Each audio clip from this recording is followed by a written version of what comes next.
इस पार्ट के स्टार्टिंग में हम देखते हैं जून जीवोन को नीचे से देख रहा होता है। तभी वो नोटिस करता है कि उसके पीछे से कोई आ रहा है। वो पीछे पलटकर देखता है तो पीछे ईसियोक होता है। वो जीवोन को देखकर कहता है तो जीवोन यहाँ पर रहती है। उसको देखकर जून पूछता है कि क्या वो उसको फॉलो कर रहा है, तो ईसियोक बताता है कि वो भी इसी बिल्डिंग में रहता है। ये जानकर जून काफी हैरान रह जाता है। अगले दिन जीवोन बहुत ही अच्छे से तैयार होकर पियानो एकेडमी पहुँचती है, क्योंकि वो अब पूरी तरह से ठीक हो चुकी है तो वो अब जॉब कर सकती है। पर वहाँ पर मैनेजर उसको बताती है कि अब उनको पियानो टीचर की जरूरत नहीं है। इसका मतलब जीवोन को फिर से अपने लिए जॉब ढूंढनी होगी। इस वजह से वो काफी उदास हो जाती है, क्योंकि उसने जून और मिस जिन को ऑलरेडी बता दिया है कि उसको जॉब मिल गई है। तो वो उनको अब कैसे बताएगी कि अब उसके पास जॉब नहीं है। ये उसके लिए बहुत ही एम्बैरेसिंग है। फिर अगले सीन में हम जून को देखते हैं जो कि अपने घर के बाहर जीवोन का इंतजार कर रहा होता है, पर वो आ ही नहीं रही होती है, जिससे वो सोच में पड़ जाता है कि वो कहाँ रह गई।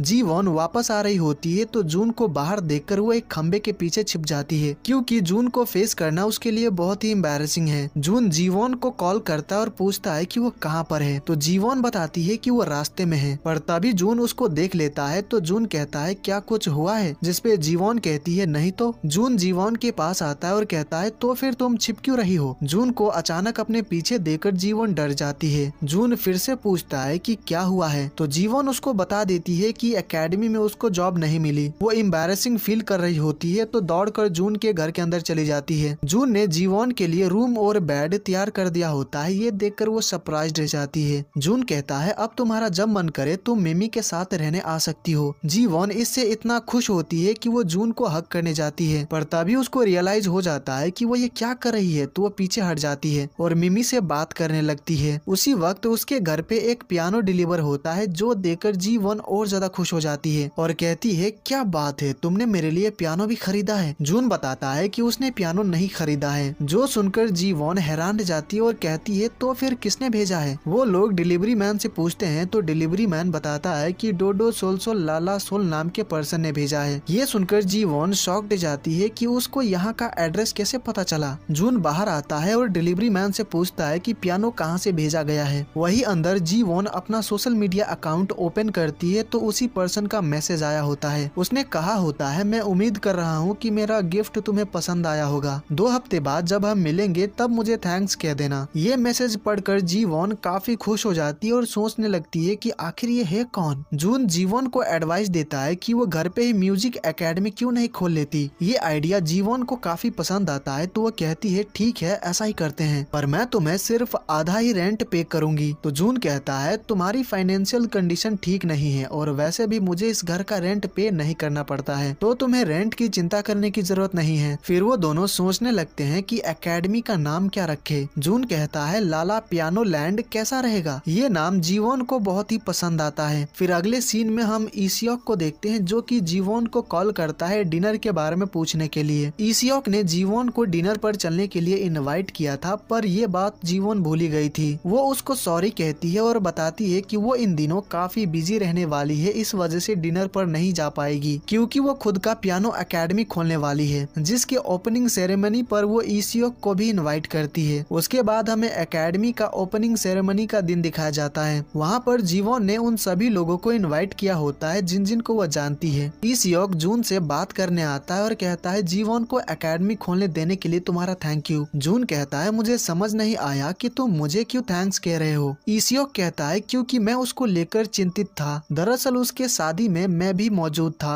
ये जानकर जून हैरान रह जाता है। फिर हम एक आदमी को देखते हैं जो कि दूर से जून के घर की तरफ देख रहा होता है, पर हमें उसका चेहरा नहीं दिखाया जाता है। सेरेमनी के बाद जब सभी लोग चले जाते हैं तो जीवोन ईसियोक के गिफ्ट को देख रही होती है और ईसियोक की काफी तारीफ कर रही होती है, जो सब सुनकर जून को काफी जलन होती है। वो कहता है कितना सारा काम पड़ा है, घर की सफाई भी करनी है और तुम गिफ्ट्स देख रही हो, चलो सफाई करने में मेरी मदद करो। जीवोन कहती है मुझे सफाई करनी नहीं आती है, क्योंकि मैं अमीर थी तो सभी काम नौकर ही किया करते थे, इसीलिए ऐसा करते हैं कि मैं तुम्हारे लिए पियानो प्ले करती हूँ और तुम घर की सफाई करो। जून इसके लिए मान जाता है तो वो दोनों ही अपने अपने काम पर लग जाते हैं। जीवोन पियानो प्ले करते वक्त काफी खुश होती है, ये देखकर जीवोन को बहुत अच्छा लगता है। फिर रात को वो दोनों एक दूसरे से बात कर रहे होते हैं। जीवोन उसको अपने पेरेंट्स के बारे में बताती है और उससे पूछती है कि उसके पेरेंट्स क्या करते हैं, तो जून बताता है कि उसकी कोई फैमिली नहीं है। ये जानकर जीवन जीवोन को जून के लिए काफी बुरा लगता है। तो वो कहती है कोई बात नहीं, तुम मुझे अपना फैमिली मान सकते हो। ये सुनकर जून को काफी अच्छा लगता है। अगले दिन जीवोन अपने एकेडमी का पैम्पलेट बांट रही होती है तो उसको ईसियोक मिल जाता है। ईसियोक उसको लंच के लिए इनवाइट करता है तो जीवोन हाँ कर देती है क्योंकि पैम्पलेट बांटते बांटते उसको काफी भूख लग गई है। फिर हम जून को देखते हैं जो कि जीवोन को कॉल करता है क्योंकि उसने जीवोन के लंच के लिए सैंडविच पैक करके रखा है। जीवोन उसको बताती है कि वो ईसियोक के साथ लंच कर रही है। ये जानकर जून को बिल्कुल भी अच्छा नहीं लगता है तो वो फोन काट देता है। वहीं ईसियोक जीवोन से कहता है मुझे लगता है कि तुम दोनों काफी क्लोज हो। जीवोन कहती है आपने सही कहा क्योंकि मैंने उससे बहुत सारे पैसे उधार लिए हैं। ईसियोक कहता है अगर ऐसी बात है तो तुम मुझसे भी पैसे उधार ले सकती हो और उससे तुम जून का उधारी चुका सकती हो। पर जीवोन मना कर देती है और कहती है कि वो सिर्फ जून से ही पैसे लेगी क्योंकि उसके साथ वो कंफर्टेबल फील करती है। फिर अगले सीन में पुलिस को बीच पर एक डेड बॉडी मिलती है। डेड बॉडी की तलाशी लेने के बाद उनको एक आईडी कार्ड मिलता है पर उसमें उस लड़के का चेहरा नहीं दिख रहा होता है और ना ही पूरा नाम दिख रहा होता है, बस आधा नाम जून लिखा होता है। कुछ देर बाद ऑफिसर मिस किम को कॉल करते हैं क्योंकि उनका बेटा जून 6 महीने से लापता है। ऑफिसर मिस किम को बताते हैं कि उनको बीच पर एक डेड बॉडी मिली है और हमें लगता है कि ये आपका बेटा है। ये सुनकर मिस किम शॉक्ड हो जाती है। फिर रात को जब जीवोन घर पहुंचती है तो गेट पर एक बैग के अंदर गिफ्ट रखा होता है। जीवोन को लगता है कि गिफ्ट जून ने दिया है तो वो उसको थैंक यू मैसेज करती है। जून पूछता है कि क्या उसको कोई स्टूडेंट मिला पर जीवोन का रिप्लाई नहीं आता है। इससे जून को समझ आ जाता है कि वो सो गई होगी। अगले दिन जीवोन फिर से काम पर लग जाती है। वो हर जगह पैम्पलेट चिपका रही होती है। जीवोन इतना ज्यादा मेहनत कर रही है पर उसको एक भी स्टूडेंट नहीं मिल रहा है। ये देखकर जून को अच्छा नहीं लगता है। तो जब जीवोन एकेडमी वापस आती है तो जून उसको इन्वेलप देता है जिसके अंदर पैसे होते हैं और वो कहता है ये मेरी फीस है, मैं एकेडमी ज्वाइन करना चाहता हूँ, मैं तुम्हारा फर्स्ट स्टूडेंट हूँ। ये सुनकर जीवोन काफी खुश और इमोशनल हो जाती है। वो जून को हग करने जाती है तो जून थोड़ा पीछे हट जाता है। उसी वक्त वहाँ पर ईसियोक भी आ जाता है और जीवोन से कहता है कि वो भी एकेडमी ज्वाइन करना चाहता है। जीवोन उनसे पूछती है कि क्या उन्होंने कभी पियानो प्ले किया है तो ईसियोक बताता है कि उसने कभी नहीं प्ले किया है। जीवोन उसको कुछ धुन बजाकर दिखाती है और बताती है कि कैसे बजाना है। फिर वो ईसियोक को ट्राई करने को कहती है। ईसियोक बैठकर पियानो प्ले करने लगता है। ईसियोक को पियानो प्ले करते देखकर जीवोन को समझ आ जाता है कि ईसियोक को पियानो बहुत अच्छे से प्ले करना आता है। यही बात वो ईसियोक से कहती है और पूछती है कि उसने झूठ क्यों बोला। तो ईसियोक बताता है कि उसको स्टूडेंट नहीं मिल रहा था इसलिए उसने ऐसा किया। फिर वो एक सॉन्ग प्ले करता है जो कि जीवोन को काफी पसंद आता है। जीवोन से लेसन्स लेने के बाद रात को ईसियोक ही उसको घर छोड़ने जाता है। इससे जून को बिल्कुल भी अच्छा नहीं लगता है। ईसियोक को पियानो प्ले करना आता है पर उसको नहीं, इस वजह से जून काफी अपसेट होता है तो वो रात भर पियानो प्रैक्टिस करता है। अगले दिन जून काम पर भी काफी अपसेट होता है क्योंकि हर रोज लेसन्स के बाद ईसियोक जीवोन को घर छोड़ने जाएगा। जून जब घर वापस आ रहा होता है तो वो पियानो की आवाज सुनता है। जीवोन उसके घर आई है, इस बात से वो काफी खुश हो जाता है। वो घर के अंदर जाता है तो जीवोन उसको टिफिन देती है जिसके अंदर मिस जिन ने उसके लिए खाना भेजा होता है। रात को बारिश होने लगती है तो वो दोनों ही खिड़की से बारिश एंजॉय करते हैं। काफी रात हो चुकी होती है तो जीवोन कहती है अब मुझे चलना चाहिए, क्या तुम्हारे पास छाता है? जून के पास 2 छाता होता है पर वो एक ही लेकर आता है और कहता है चलो मैं तुम्हें घर छोड़ देता हूँ। तभी ईसियोक जीवोन को मैसेज करता है कि वो घर आने ही वाला है तो वो उसको राइड दे देगा। ईसियोक उसको थोड़ी देर इंतजार करने को कहता है। यही बात जीवोन जून को बताती है और कहती है वो ईसियोक का इंतजार कर लेगी क्योंकि वो जून को परेशान नहीं करना चाहती है। फिर कुछ देर इंतजार करने के बाद ईसियोक वहाँ पर पहुँच जाता है तो जीवोन उसको बाय कहकर जाने लगती है। तभी जोरों की बिजली कड़कती है जिससे जून को कुछ याद आ जाता है तो वो जीवोन से कहता है मत जाओ। जून का चेहरा देखकर जीवोन पूछती है क्या हुआ? तभी जून उसको हग कर लेता है और कहता है मत जाओ प्लीज। इससे जीवोन काफी हैरान रह जाती है और यहीं पर ये पार्ट खत्म हो जाता है। तो गाइज ये वीडियो आपको कैसी लगी मुझे लाइक, डिसलाइक एंड कमेंट्स के थ्रू जरूर बताइएगा और आगे के पार्ट्स देखने के लिए चैनल को सब्सक्राइब कर लीजिएगा। तो मैं मिलता हूँ आपसे अगले वीडियो में। Take care.